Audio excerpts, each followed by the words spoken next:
Welcome to Living a Full Life podcast.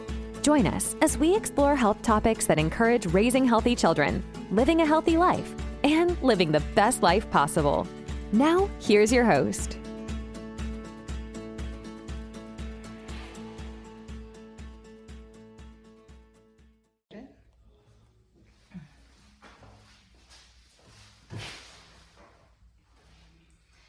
Hi, I'm Dr. Crystal at Full Life Chiropractic, and today I have Alex from Speech Without Limits. Therapy, right? Yes. Okay.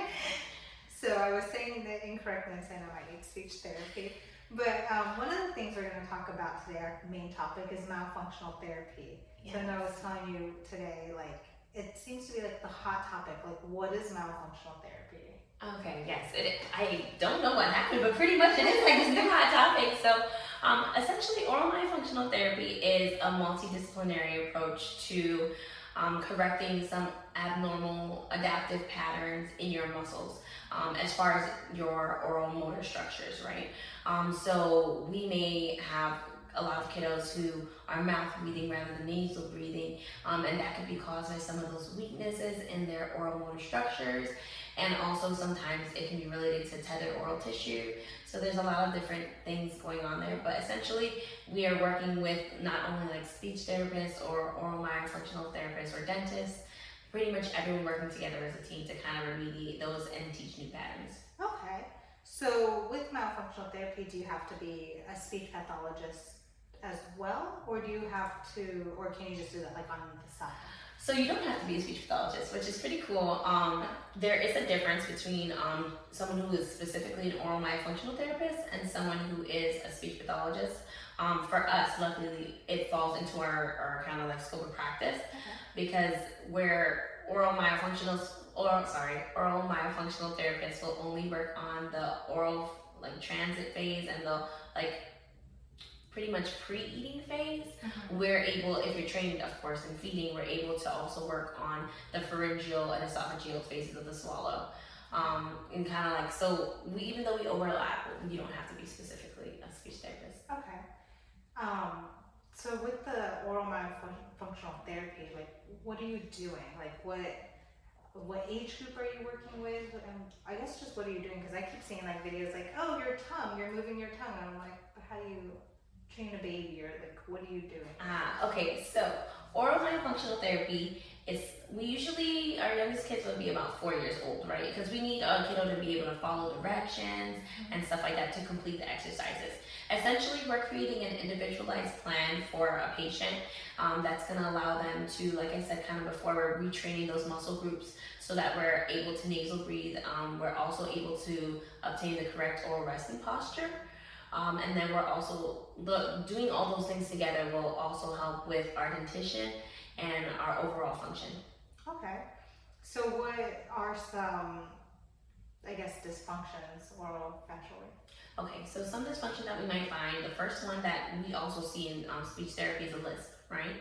So that's the incorrect tongue swallowing pattern. Another thing that we might find would be that low tone, open mouth posture. We want to correct that, and that's kind of caused by a couple of things, but that low tongue resting and low jaw resting posture. So those are most of the ones that I typically see, but there are some other ones that are related to just like some, I wouldn't say disorders, but there's some disorders that have high prevalence of like physical abnormalities. Okay. And so we usually work with those kids as well. Okay, so you talked about tone, so how are you measuring their tone within that? Okay, so that's a good question. So our tone, depending on what area we're looking at, right? For our lips, we have a meter that we can use to measure your lip strength, and there's an average, pretty cool, right? Yeah. There's an average lip strength. Okay. So we want to, like in our evaluation, we're measuring that. We're also doing a lot of observation, right? Okay. If we're just looking at the structures, they're going to tell us a lot of things. So essentially, we're playing that detective role. Yeah. And for example, if I'm seeing a really high vaulted palate, that's telling me that my tongue is not making contact with that palate. Okay. Right? So then I'm like, okay, well, what can we do? And number one, why is it not making contact with that palate? And what exercise and what can we use and pull from that multi-team approach? And who can we consult to make sure that maybe we're, for some kiddos, maybe need a palatal expander. Yeah. Right, so then we're working with the dentist to get the palatal expander, and we're, like I said, we're pretty much just looking for different things, and then in that whole approach, we're like referring out or figuring out what's going on, and then we're creating exercises specific to that kid, so that we're retraining those muscles. So for example, if we're having weakness, we need to figure out exercises that are gonna increase our tone, so that we're able to, like, for example, maintain that closed mouth posture. Yes. Right? Because if we have that weakness, we're kind of yeah. yes. And that's something, like, my daughter, when she was born, I was like, I already knew, like, about the mouth posture. So when she was, like, open mouth, I was like, oh no. She had some feeding issues. We had to work with lactation consultant. And so I was like, okay, we're gonna rub, we're gonna do this, we're gonna close the mouth. And I did some oral stretches. I felt lucky having the education I have, because I was like, okay, this makes it a little bit easier on me. But most moms don't have that education, or they don't know where to turn to. And I know I've, like, asked you, like, at what stage do I send to myofunctional? Because, you know, usually it's first mom doesn't know what to do, so either she just skips breastfeeding and goes straight to formula. No harm with that, but sometimes they just don't know where to turn. And so I've been sending for lactation consultant, but now this new fad of myofunctional therapy, we're not knowing the right way on how to use our tongues and our tone. And so we see a lot of kids too within the practice where we're working on tone because some sort of birth trauma occurred, so we have to release the tension within the neck, and because those nerves, cranial nerves, pass through, and the one that goes to the tongue is right in there, they'll start to have improvement, but we're still sending them out to other therapists to help with their speech, with their feedings, things like that. So where would you say you fall on that spectrum of, you know, most people will say, do nothing, or I'm going to see a lactation consultant. Lactation consultant might send a chiropractor. Where do you fall, I guess, in between there? Okay, so that's actually a really, really good question. So as a speech therapist, I fall pretty early in the process. As an oral myofunctional therapist, I'm usually jumping in a little bit later, even though, unfortunately, as speech therapists, we're always like early intervention, whether it's feeding, whether it's language, we need that early intervention. So for us as feeding therapists, like, well, for me, I kind of decided to go into that avenue. I tend to fall pretty early. So let's say baby's born, baby had a tongue tie, where mom worked with lactation, we're having a hard time. Then after that, a mom will come to me as a feeding therapist. She'll say, okay, well, Miss Alex, I'm having a little bit of difficulty with this. Can you evaluate my kid? Right? So that's kind of like, I would fall either with lactation or right behind lactation. But typically, we usually want to be working with the lactation consultant, just because they have so much experience in, like, especially breastfeeding. Bottle feeding, I've had, the youngest kid that I've had is like 3 months. So it's a little bit easier to work on bottle feeding versus breastfeeding, so we kind of work in tandem with them. So you said youngest has been on bottle like 3 months. What about on breast? On breast, the kiddo, I would say about 4 months. So my 4-month-old mom was working with lactation for a while. She tried a few lactation consultants. So then she was like, well, I'm interested in seeing if a speech therapist can help as well, because I'm still having some of that difficulty. So my youngest was about 4 months, and it's a little bit different, obviously, than than bottle feeding, rather, because with my kiddo, we were having a little bit of nipple confusion. So there was a couple of other things going on, but for about 4 months. What about right now? The other hot topic is the TOTS, the tethered oral ties. So where do you do with them? Like, how do you work with them? Okay, so it depends on the age. It kind of depends on the age. So what I'm finding is with my TOTS kids, it's almost like a ripple effect, and that, like, okay, for example, my kid is we're starting from birth, right? Birth, we had the tongue tie, which is a type of tethered oral tissue. There's 7 other possible ties that a kid can have, right? Or a person can have. So once we've remediated the lip tie, the tongue tie, if we still have some of those other ties, it'll start affecting, like, our dentition and stuff like that. And for me, as a speech therapist, I'm usually getting the kids who kind of had the very similar history, had the tongue tie revised, stuff like that, but later on, we're still having maybe some difficulties, especially if the parent didn't do the post-op exercises. Yes. Those post-op exercises, they'll just almost trickle into my office. Oh, okay, well that's what's going on, right? Yeah. So with tots, it's a once they're a little bit older and they're coming to me for speech and they're speaking and stuff like that, I usually will refer back to that pediatric dentist. Okay. And I'm like, okay, well we've still got some ties, and I've tried the pre exercises and stuff like that. I've prepped them for anything that you may want to do, but that's usually where I fall with that. When they're a little bit younger, I try to give them a little bit of time to develop. Yeah. Just because, especially if they've already had some of those ties released, I want to give them a little bit of time, especially as their structures grow. And then at almost around like 3 or 4, I'm starting to think, okay, well maybe we may need to head back to the pediatric dentist.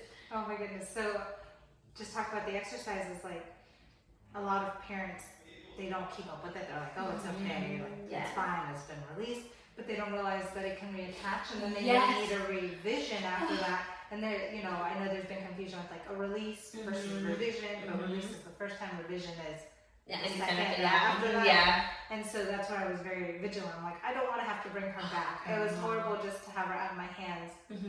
It was 5 minutes, but 5 minutes out of my hands. And I'm like, he's like, you won't even get to cry by the time she's back. And I didn't. I was crying, holding her, walking back to the car. And I was like, no, I can't do that again. So that's why I was like, I'm gonna do it before. But a lot of people don't realize that they need the body work before the actual release. Absolutely. Yeah. Yeah, no, it really makes a difference. Like, and I like to tell my parents that, especially with feeding therapy, even like speech therapy, oral myofunctional therapy, it's a commitment. Like it very much is a commitment, because you're committing to like working with your child on this journey. And naturally, as humans, we want that quick fix. I don't think there's anyone who doesn't want that quick fix, right? Yes, our office used to be across from Target on Canterbury, and patients, they get upset by like the second or third visit, and they're like, I thought I would be healed, and I'm like, no, we said this was gonna be work. I'm like, if I had that quick fix magic pill, I would be a millionaire. And you'd be all the way. I'm like, you'd be all the way to Target. That little line all the way out there, and it's there's no quick easy fix. Even with the baby, like I tell them, babies, they recover faster, but they still need work. They were in utero for 9 months. We don't know the tension they were in. Were they off to the right? Were they off to the left? What was the labor like? Were you laboring for so long? Were there other interventions that caused more tension and pressure in utero? Because all of that can affect as well as speech. Like, we don't think about it, or parents are like, oh, we have a colicky baby or reflux or ear infections, and like chiropractic can help. And like we're also here. And like we're trying to like scream it from the rooftop so that patients know, and we're like, we also have these resources: speech pathology, myofunctional, lactation consultant, craniosacral therapist. Like, we're all here to work together. So that's what I'm all about. I'm like, let's collaborate. Let's work on that. And you know what? Unfortunately, I'm so glad that that's like your approach to it, because unfortunately, that's not everyone's approach. But I think the best outcomes are when it's a team approach. Like, why wouldn't it be? It's a whole child. We can't like chop up the child for oral, myofunctional, or chiropractic. It's a whole child. It's a whole, absolutely. I love that. It was funny. I actually had a patient in this morning. And mom's like, I want to try holistic because we've done the surgeries, we've done the medications, nothing seems to be helping. And so she dropped all medications, did chiropractic care, and she told me they just went for a checkup. And doctor checked the ears and was like, his hearing looks normal, like everything's doing well. The son isn't complaining about the noises he was hearing within his ears.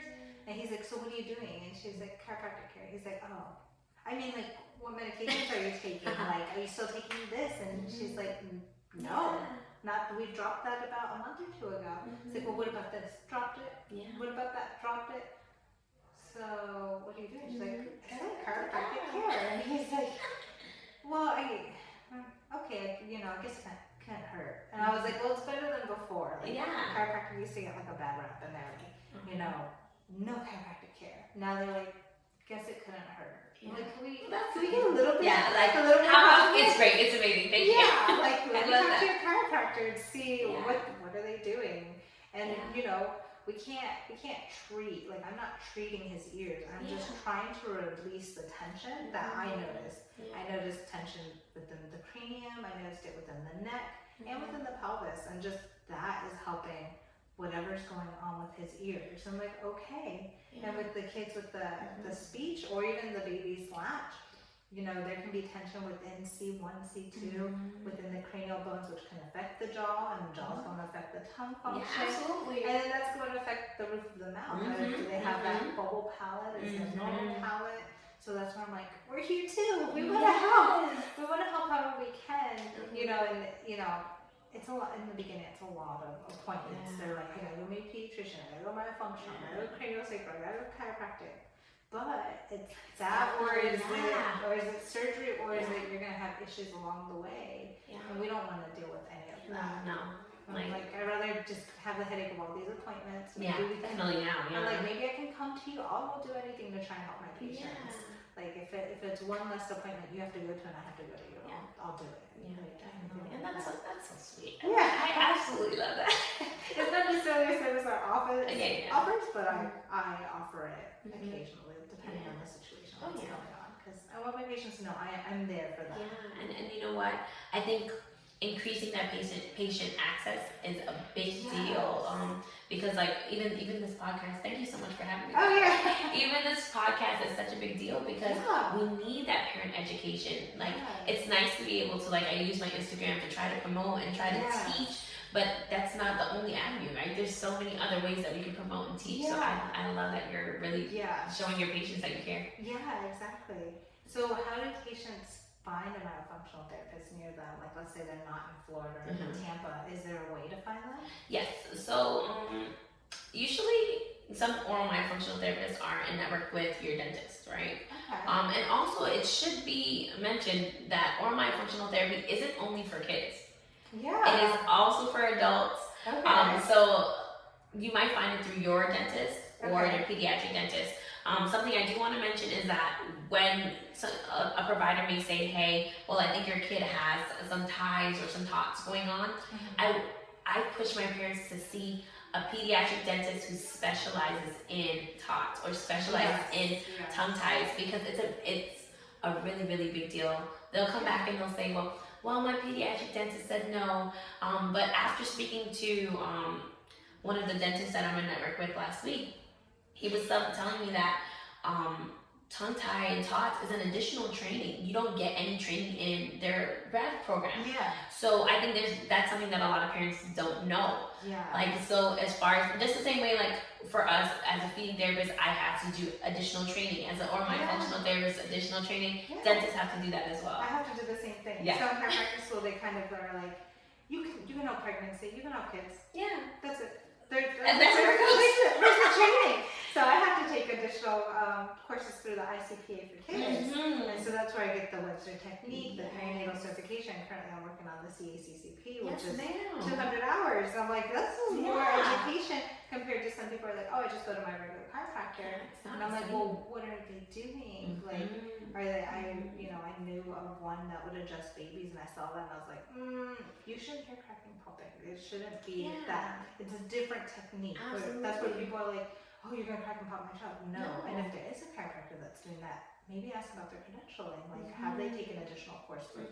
Where do they learn it? Because if not, there is a place you can look. Yeah, absolutely. No, and it really does make a difference. Yeah, like, it really does. But yes, sorry, going back to your question. Yeah. So where would you find an oral myofunctional therapist? There's your pediatric dentist is a really good resource. Google, and I know, like, Miss Alex, Google, but yes, Google will help you find some providers in your network. Yeah. There are also, usually when you Google it, there's certain courses that will list your therapists that are certified through their program. Okay. So when you Google it, sometimes those programs pop up, and they have like a list of whether it be speech therapy, dentists, dental hygienists, all people who are trained in it. But in my opinion, personal opinion. I would suggest that, especially if your kid is having any other issues like feeding or anything like that, you see a speech pathologist who's also trained in feeding and oral myofunctional therapy. Just because there's a lot of different strategies that we, even though they overlap, we have that additional training to pull in so that we're addressing everything at one time. Yeah, and it's kind of like, you know, okay, now you can do that's one less appointment or one less provider. You can go to one place. But you mentioned also, like, I know like TOTS can also be in the parent. So do you have parents come and see you or see someone else? So I actually haven't had any parents yet, but I feel like the parents are coming. I feel like the parents are coming because once you start to see things in your child, you're like, hold on, there's a genetic factor here. There is a genetic so factor. Somebody needs to be checked, right? So I tend to, like, of course, as I provide the education, I'm sure some of these parents are at home looking around in the mirror trying to figure out, I think it's for me. Yes, my daughter had the lip and the tongue, and actually the other day, I was just feeling around there. I'm gonna dive back in there because I feel like you need some more work. And I'm like, you've got some vocal ties. And I was like, and I'm like trying to remember. I'm like, okay, it was like a week or two postpartum. She went to pediatric dentist, and I kind of forgot. And I had been working on her mouth, and I had postpartum, you forget things. Oh, so yeah. I'm like, as I'm touching, I'm like, I think he said those were okay for now. Okay, how come I don't remember this? But, you know, with her being my daughter, she's like, just feed me. Don't mess with me. Don't mess with my neck. Don't mess with my mouth. So I would have to bring her into the office for other people to, you know, mess with her, other doctors to mess with her, because I'm like, she just knows I'm mom. I can work with other kids. I'm not good with me. No, I'm not listening. That's typically how it is with family. They're like, we're not listening to you. Oh, they said the same thing. Did you know I should be doing this? Yes.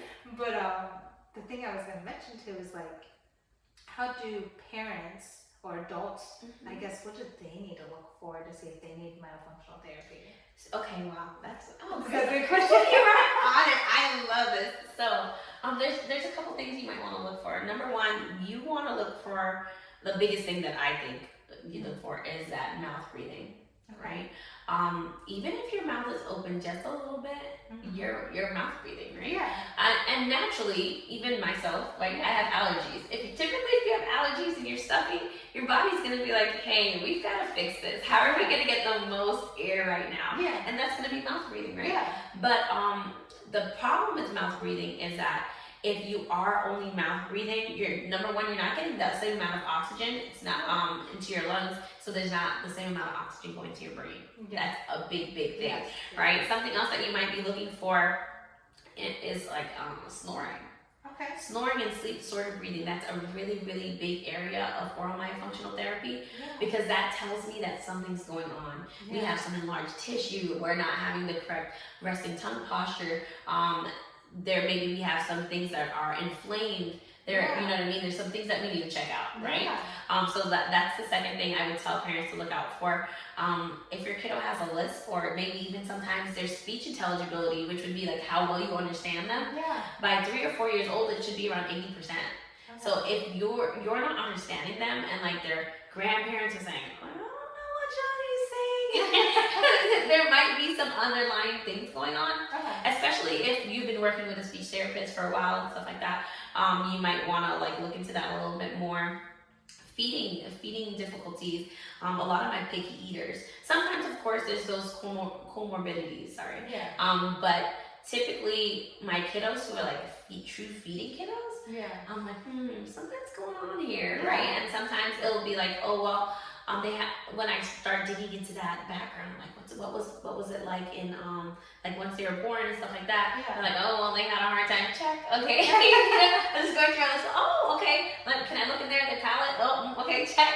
Right. There's some of those markers that I look for. So, as a parent, I think it's okay if your kid will let you. So kind of look around in their mouth, like, what's going on here, right? And also. A great resource, like I said, is your pediatric dentist, because they tend to be on it when they're looking around. They're like, something looks a little bit different.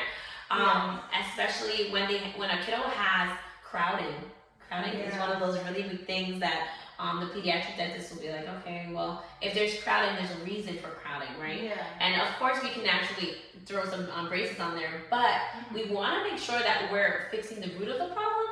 Because what they're finding is a lot of adults who have had braces are experiencing relapse because you didn't correct your oral resting posture. You didn't like working on especially that tongue pattern, that reverse swallow is pushing against your teeth every time that you swallow. So then that's gonna be, even if they fix your teeth, your teeth are looking nice and pretty. If you're not wearing those retainers, boom, it's gonna go right back. Oh my gosh. Right? And I know a lot of parents are like, ooh, I don't want to have to deal with that. So so that's another thing that you want to look for. Okay.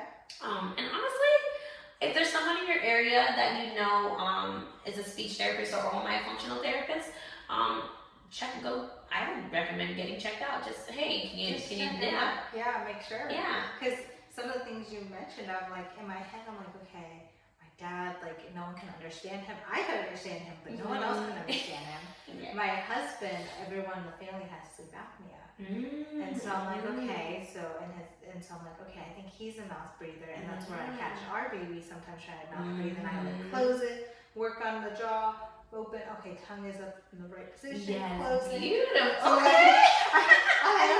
And I catch myself, I said, like, is my tongue up? Do I need to look? Do I need to check out my mouth? And I tend to like always be like, I'll just be watching TV, I'm like, oh, I gotta fix my tongue. It's not in the right place, right? And of course, that's just a habit. But I would definitely, those are some of the bigger things that I'm like, hey, if you're seeing these things, try to reach out, see who's in your area, and see how you can work on this. Just because naturally, and don't get me wrong, I love orthodontics. That was I had my braces, right? Oh, I had braces. So, but even for me, I'm like, hold on. You probably have some tufts going on. And I'm like, putting in my retractors, looking in my mouth, I'm like, what do I have going on, right? I actually went to a dentist, now that you said retractors, and it was I have like this fear of dentists. I was traumatized as a child, so that was why. I had it wasn't the dentist, it was the hygienist. But they went and they had me, like, they were really like, I've never had this before, they had me like retract all kinds of ways. They took pictures, they did x-rays, they did, I don't know, and I wanted to meet the owner, but I know that she's pregnant, and so I met someone else and they caught me off guard. I was like, oh, okay, so I didn't get to ask, like, what were you looking for? Because they really had me like, oh, and they're like up and down and smile like this, and I'm like, okay, but now that you're saying the retractors, I'm like, okay, I want to know what they're looking for now. Well, at least I can tell you why we're using the retractor. So when we're using it in oral myofunctional therapy, we're trying to look for the alignment of the bite. And then when it's really wide and open, that kind of helps us to see whether or not the type of bite that you have. Of course, we're not dentists. That's not my thing. Right? But I can know, based on my scope of practice, I can know, okay, well, I'm seeing maybe an overbite or something like that.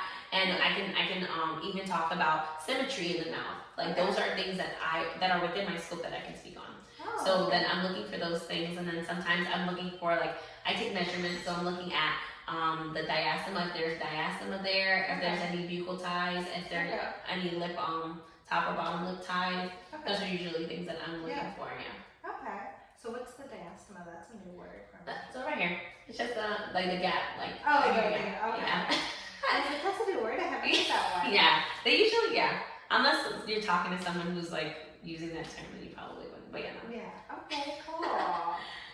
So how do people find you, like, particularly? Okay, well, if you're looking for me, you can find me on Google or Yelp or on Instagram. I tend to share a lot of information, so even if you're kind of like trying to figure out if it's oral myofunctional therapy or feeding therapy is something that would benefit you, follow me on Instagram. My tag is Speech Without Limits Therapy. And then also, if you're looking on Google, you can just type in Speech Without Limits Therapy and Lutz, and I should pop up. I'm pretty confident. Cool.